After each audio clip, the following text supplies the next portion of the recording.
C'est la première du film Liverpool, qui est une comédie dramatique mélangée avec un polar signé Manon Brillant. C'est avec Stéphanie Lapointe, Charles-Alexandre Dubé, mais aussi Louis Morissette. Bienvenue sur le tapis rose de Catherine.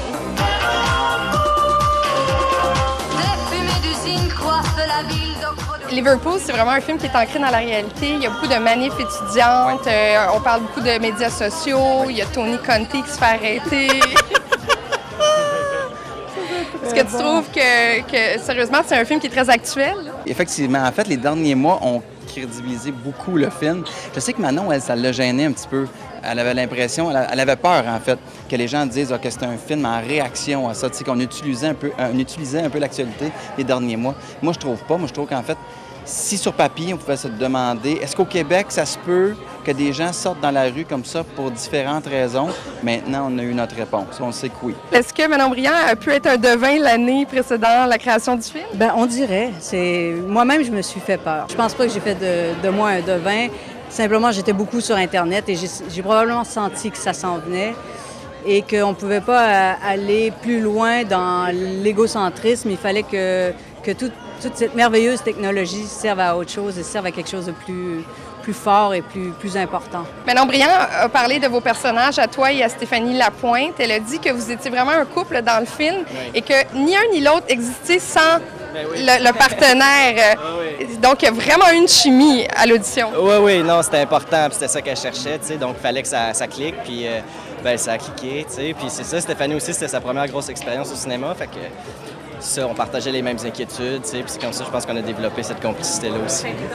Je me suis rappelé de ses yeux quand on est allé en audition, parce que j'avais su que j'avais le rôle avant de rencontrer Charles, mais j'ai quand même repassé une audition. Elle m'a dit « Je veux te voir avec quelqu'un ».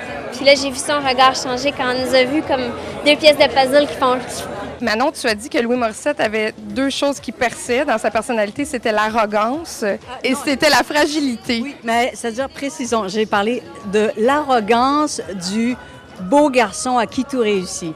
Précision. Je trouve pas que Louis est quelqu'un d'arrogant, mais je trouve qu'il a vraiment, il dégage, je veux dire, ne nous mentons pas, quel bel homme, quel beau garçon et que voilà, il a tout pour plaire et pour réussir.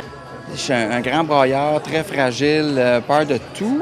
En même temps, pour une raison que je peux pas toujours expliquer, il y a ce côté batailleur, arrogant qui ressort à un moment donné quand je suis pas content. Pac! J'ai un jab qui sort de la droite, puis après ça, je m'en veux. Je me suis une lame de la gauche. J'ai rien à voir avec vos affaires! On entend beaucoup la chanson de Liverpool dans le film Liverpool. Est-ce que vous l'avez écouté très souvent sur le plateau?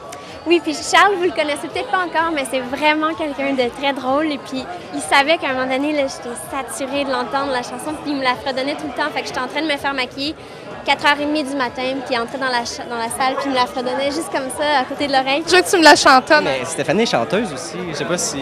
C'est beaucoup plus drôle d'entendre un comédien chanter qu'une chanteuse.